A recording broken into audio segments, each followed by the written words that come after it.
Welcome to GFT, Galactic Figure Talk, a podcast about Star Wars and Star Wars action figure collecting. Awesome, yeah! The reason they're 3.75 inches tall is because the first mock-up figures that I made were Fisher-Price Adventure People. I will freeze your body in carbonite forever, Han Solo! Not so fast! We finally launched 6-inch when I felt the time was right. We needed a new spark.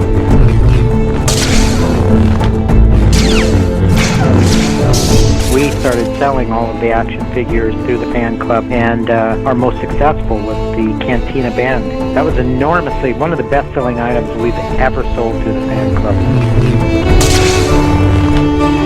Whoa! Darth Vader! I used my nephew as a hand model on the Wampa box. He's the one with the little hand that's in there. It's Kenner's new Star Wars action figures.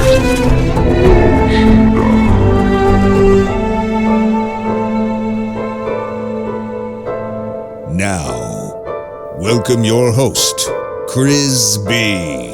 Welcome to another episode of GFT Galactic Figure Talk. My name is Chris B. I'm your host, and this episode is part 2 of the San Diego Comic-Con coverage. Now, this episode is about the Hasbro Star Wars panel that happened on Friday, July 26, during San Diego Comic-Con, where they revealed a whole bunch of new Star Wars action figures.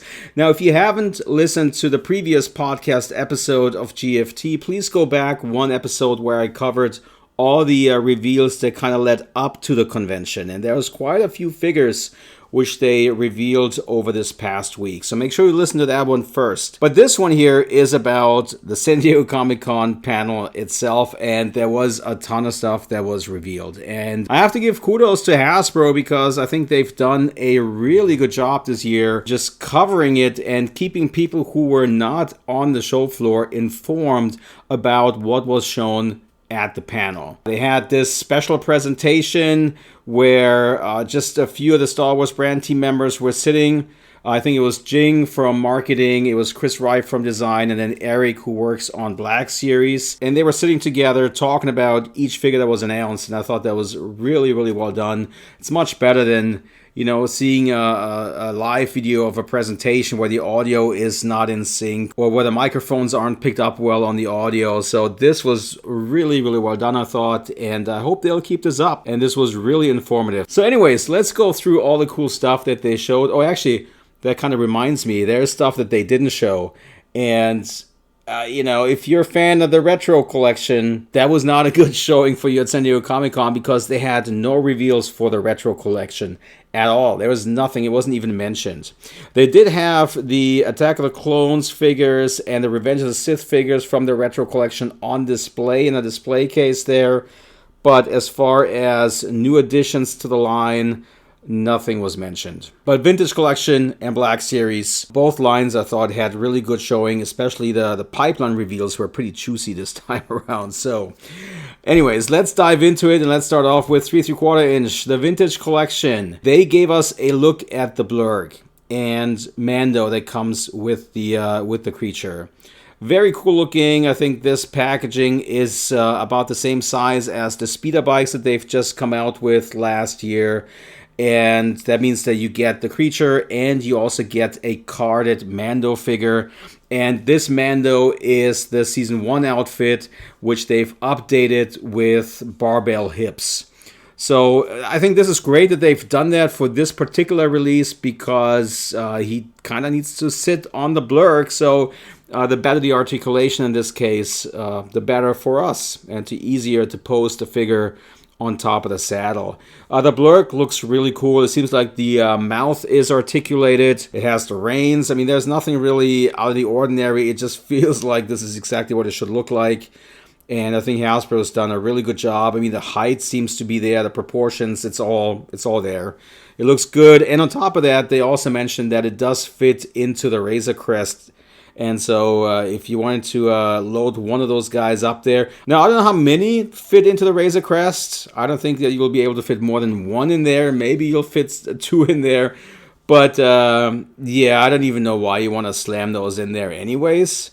But if you were to do that, it is a possibility to get the Blurk in there. You know, for some old school fans who also have a thing for the Ewok movies, I think this is pretty astonishing that after all those years, I mean, we're talking about 40 years now, they're actually making a Blurk toy in the 3 3/4 inch line. It's just pretty mind-blowing sometimes. But yeah, this is a really cool set. Now, while I'm recording this, I have not received the press release yet, and it's about 8 o'clock at night here on the West Coast. And I'm pretty confident that we're still going to get the press release tonight. If not tonight, probably first thing tomorrow morning.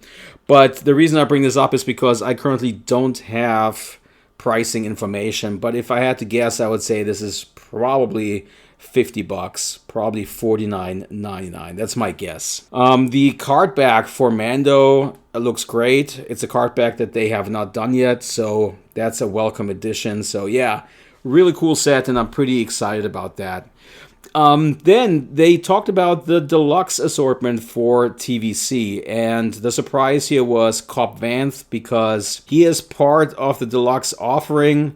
So what they've done for him is, instead of putting him in one of those concealed boxes, they're now putting him in a blister, and you know, kind of like the Mando that they've done, the ice pack that was Walmart exclusive at first, right? You guys remember that?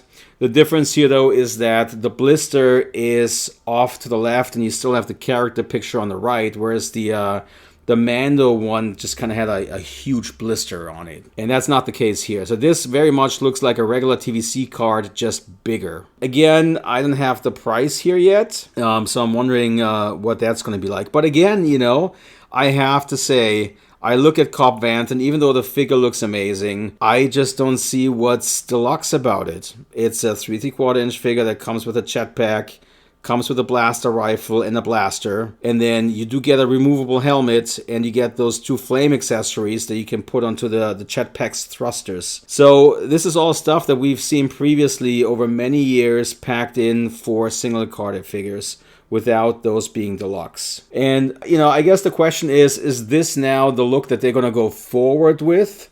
Is this what all the deluxe figures are going to look like now? Because for deluxe, I feel like, or the advantage for the boxes that they've had was that they could put bigger items in there for us, like the charging compartment for the Dark Troopers, for example. The heavy EWEP cannon, right? I mean, those were the deluxe sets that I thought that was a great concept. So even though this looks visually nicer, as far as for me, for world building and for getting my money's worth when I take the figure out of the box, I think the boxed versions were better suited, quite honestly. So I'll update you guys once I find out how much this costs. I hope that there's not going to be another price increase for those. If you remember, the deluxe figures for TVC, they were either $26.99 or $27.99. And for the latest one that they've come out with for Jango Fett, they actually dropped the price down to $24.99.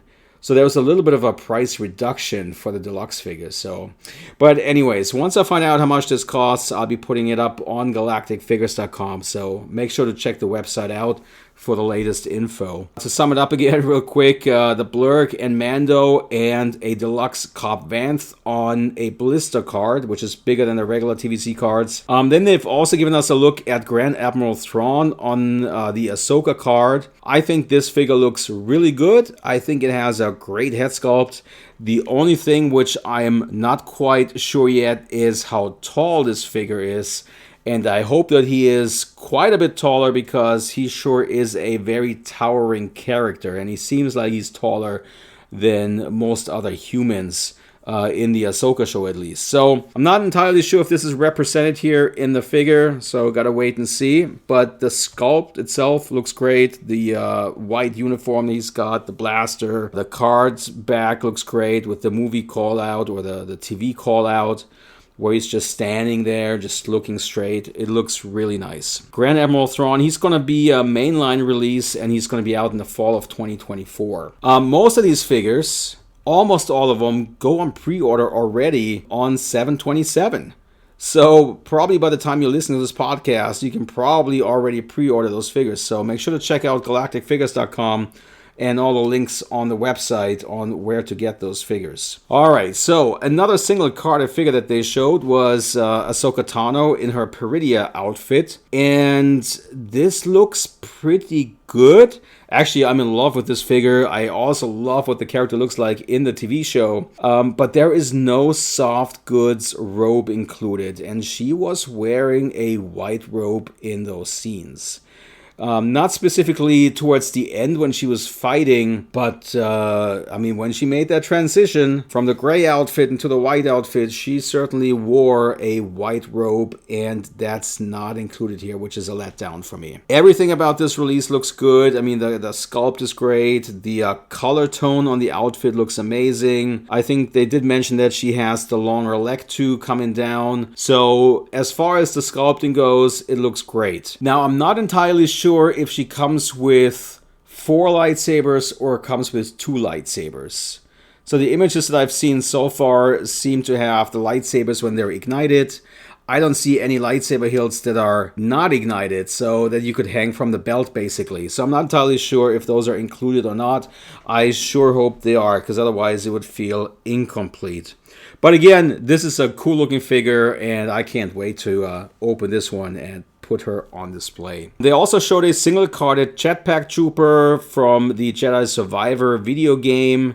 That's also a mainline release, and it'll be out in the fall of 2024. Again, pre-orders go live 7/27, so you can get that at a variety of different online retailers, including Amazon and Entertainment Earth. I think this is a pretty good looking trooper. I feel like we've seen this guy in 6-inch already. But yeah, I mean, if you are a fan of the game, that's probably for you. So you got to make sure you pick this one up and add him to the collection, because there haven't been that many Jedi Survivor action figures just yet in TVC. And then where it gets really interesting for the vintage collection is with the Armorer's Forge playset.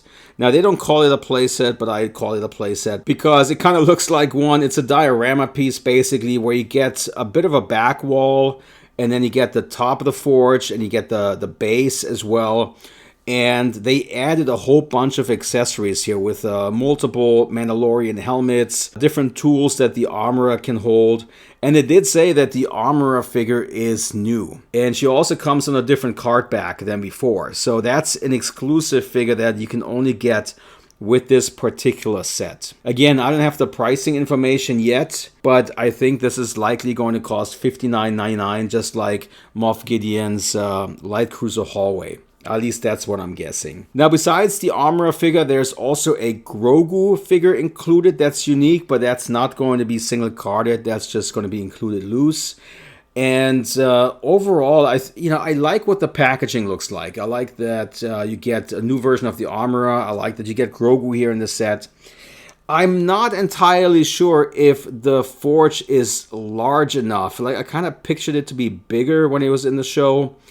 But yeah, I can see this being pretty cool, especially if you build around it a little bit, because the back wall isn't really all that big. I can still see that this looks pretty cool in the collection.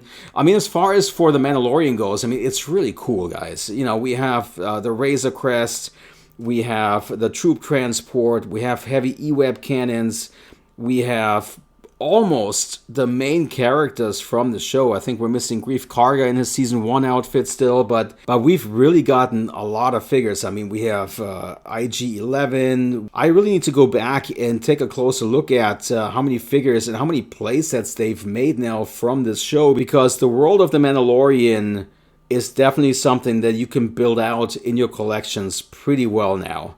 You know, I mean, there's just really a good selection of stuff that they've put out over the years. And yeah, the Armorer's Forge is just another item that you can add to this lineup. And then TVC, we get to the pipeline reveals. And they announced that they're doing Jedi Master Indara from the Acolyte. They're doing Yord from the Acolyte. They're also doing Dedra Miro from Andor.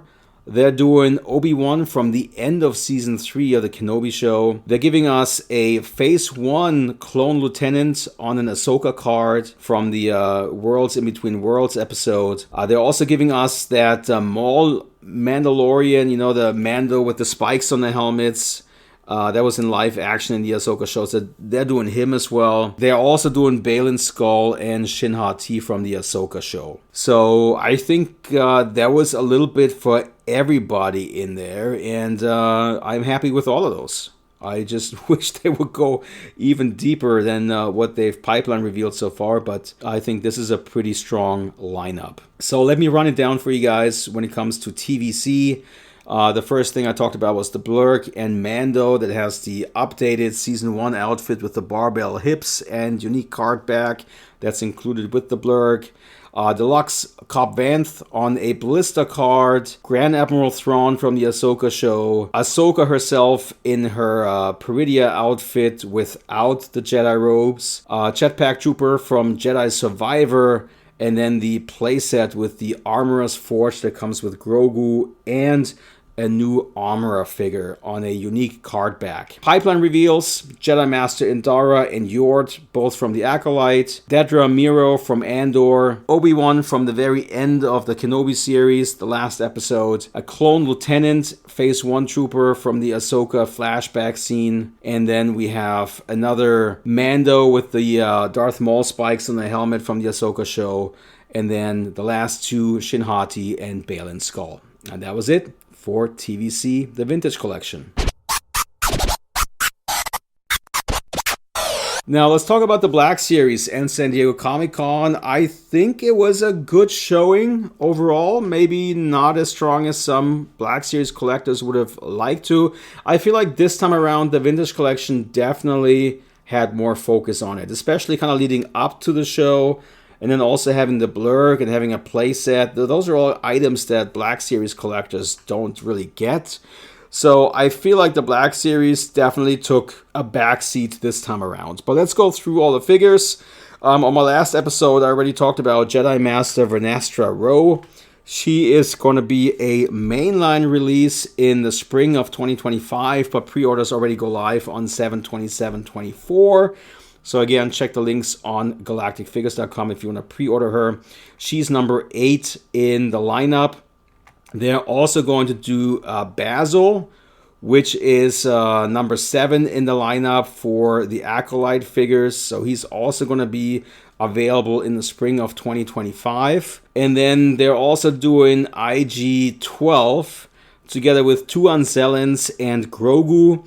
They did say that IG-12 does have the correct height and the correct scale. I hope that they are correct. I cannot tell from the pictures, but the IG-11 figures which we've gotten so far, I think they date back to 2014 at this point, and they were all underscaled. IG-88 was underscaled, IG-11 was underscaled, and now we're getting IG-12, and this looks pretty good, and it does have the kind of the basket on the front of the chest, and it did say that both Anzellans, which are included here, fit in there, or you can also put Grogu in that basket as well. So pretty cool looking. This is a deluxe offering, by the way, so it's going to be a little bit more expensive, but it is a mainline item which you can pre-order at a variety of different stores. They also showed the Imperial Armored Commando. Again, great looking trooper. That's the one from the end of Season 3 of The Mandalorian. The ones that had the jetpack on the back. So those troopers are pretty cool looking. They did announce and they also showed a new Cassian Andor figure. I believe this is still a Season 1 outfit, so he's almost entirely black. It's pretty cool looking. Again, mainline release out in the fall of 2024, but that's one that's not going to go on pre-order yet. That's going to be at a later time. Dedra Miro, which was previously also pipeline revealed, but they showed her. Again, a mainline release in the fall of 2024. Great looking figure. Imperial officer with a very mean-looking head sculpt and portrait, and she does come with her data pad and a blaster. Pretty cool-looking figure. They're also doing Ahsoka Tano Peridia again here in Black Series. And again, great looking figure, but no soft goods Jedi robe included here. I hope that's not going to be another weird case where we have Shin Ha-Ti and Balin Skull all of a sudden show up at Walmart, and then the robes are included, and you know, that's not something that I think collectors need to see anymore. So put the figures out properly the first time around, you know? I mean, those figures are not cheap anymore, right? So, yeah. All right, so Ahsoka Tano, Peridia, good-looking figure, but no soft goods. Mainline release, pre-orders go live 7/27. 2024. And then we also have pipeline reveals for Black Series, including Kel Naka from the Acolyte, which is awesome. I can't wait to see that. On my last episode, I think I did mention that I would love to see that character in the Black Series line and in TVC also. But yeah, this I think has the potential to be pretty cool in 6-inch. So kudos to them for doing that. They also pipeline revealed Moff Gideon in his Dark Trooper suit. And they also announced his Praetorian Guard. Very cool. They're also doing Anakin Skywalker from the Ahsoka flashback scenes or from the World in Between Worlds moments. So that's cool that they're doing him. They also announced a Captain Rex in his, I think, Phase 1 helmet. Also from the World in Between Worlds from the Ahsoka show. And I think one of my highlights that was pipeline revealed is Commander Bakara from the Revenge of the Sith. I'm actually surprised that they haven't done the Fab 5 yet in 6-inch, right? I mean, you guys remember the Fab 5, right? Commander Gree, Neo, Bakara, Bly, Cody. Those were always the 5 clone commanders that we constantly saw all over the place when Revenge of the Sith came out, and years and years and years after that as well. So I'm glad they're doing Bakara, and hopefully Commander Neo isn't far behind, because that's actually my favorite out of all of those guys. So fingers crossed that they'll get to him at some point, but I'm happy that they're doing Bakara.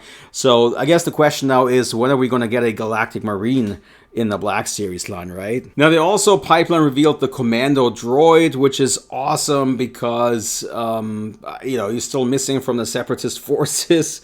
And like I just mentioned, you know, the Black Series line's been out there for more than 10 years now, and they're just now getting to a character like that. So I'm glad that they're finally making him. I mean, we just got to check off the Magna Guard as well. So now they're doing the Clone Commando droid.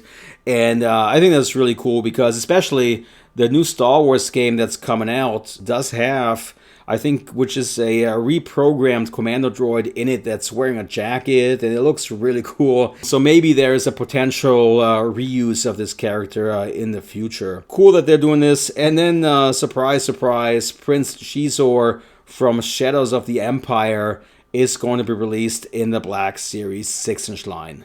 And again, this is cool. I hope he's going to be part of the Gaming Grades lineup. And maybe it's going to be publishing, who knows. But I'm just happy that they're making him. And I think that's everything that I have here for the Black Series line. So let me go back and recap everything for the Black Series line real quick. And we got an announcement for Jedi Master Vernestra Rowe from the Acolyte. We're getting Basil from the Acolyte. IG-12 with 2 Ancellans and Grogu. We're getting the Imperial Armored Commando, a brand new Cassian Andor figure. We're getting a Dedra Miro figure from Andor. We're getting Ahsoka Padira without her robes in the Black Series line. And pipeline reveals for Kel Naka from the Acolyte, Moff Gideon in his Dark Trooper suit, Moff Gideon's Praetorian Guard, Anakin from the Ahsoka show, Captain Rex from the Ahsoka show, Commander Bakara from Episode 3, the Clone Commando from the Clone Wars, and last but not least, Prince Shizor from Star Wars Shadows of the Empire. And that was it for Star Wars action figures and San Diego Comic-Con 2024. Alright, so what do you guys think? Was it a good showing? I think it was a great showing, actually. I mean, if you consider all the stuff that they've also revealed going into San Diego Comic-Con, I mean, we have, first of all, we have Darth Maul and his Bloodfin speeder, which is exclusively available at the show and later through HasbroPulse.com. I guess that's also kind of part of San Diego Comic-Con, right? And then they also announced the Hasbro Pulse Con exclusive for 6-inch with the Battle Droid and the Stab, plus all the Vintage Collection figures that we got pre-orders for already with the Shriek Hawk 4-pack, and the Moff Gideon hallway playset, for example. I mean, there's been a lot of stuff. And I mean, if you keep in mind that we just funded a vintage collection Mos Eisley Cantina with the Tonica sisters included, and a new Wooer and a new Greedo. I mean, those are good times right now, guys. You know, I mean, we're really lucky that we're getting so much cool stuff. And really the only thing that I would say for TVC, they need to find out, and they really need to figure out a way on how we can chip away on getting the main cast from Star Wars Entertainment. And I'm not talking about the TV shows, I'm talking about the movies first. I mean, we're still missing the main bad guy from the Solo movie with Dryden Voss. He's not been made yet in TVC. And this is a character that needs to come out. There's also a whole bunch of other outfits possible for Han Solo that they haven't done in TVC yet from that movie. And yeah, I mean, there is potential, you know. There's a whole bunch of characters I would love to see from the Solo movie specifically.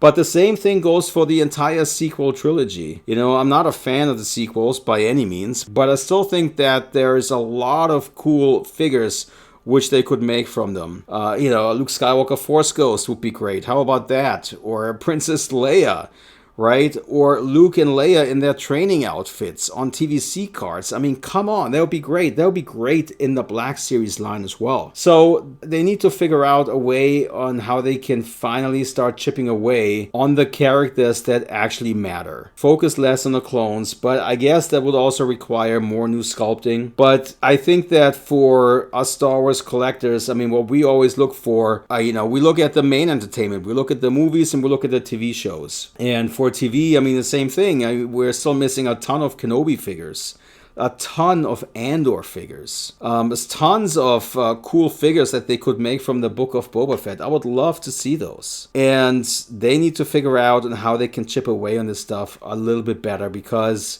we are definitely falling behind, even though they're putting out great stuff. But yeah, they need to somehow figure out how they can chip away on those characters that we actually truly care about. And yeah, all right, I'm gonna just leave it at that.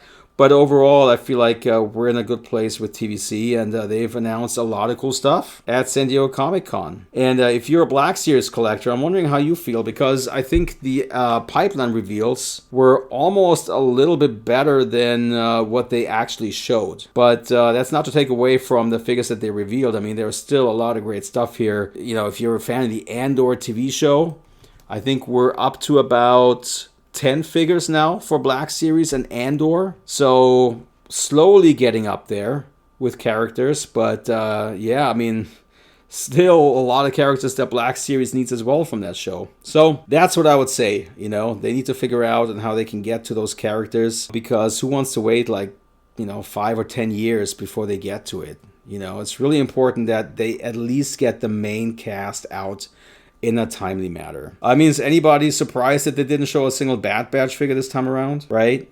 So, yeah. All right, but I'm going to leave it at that, and I'm going to be back with another episode, probably covering San Diego Comic-Con, and I'm wondering if there might be 1 or 2 more reveals this coming week. I mean, that's, I think, what they've done last year as well, after San Diego Comic-Con had wrapped, and we thought that, okay, this was it for a while. There were then more reveals just the week after, so we'll see how that goes. Make sure to stop by the website and see if there's any updates. Alright guys, thank you so much for listening to me ramble on about Star Wars action figures, and I'll catch you on the next one. It's a wrap for this episode, but the next one is just around the corner, so make sure to subscribe. Meanwhile, have fun browsing over 4,000 Star Wars figures on galacticfigures.com, the Star Wars action figure database.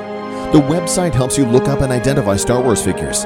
Leave your own figure reviews in the comments, or check out photo galleries, figure info, news, press releases, or event coverage from New York Toy Fair and Star Wars celebrations. Thanks for listening. Check the links in the description, and remember to subscribe.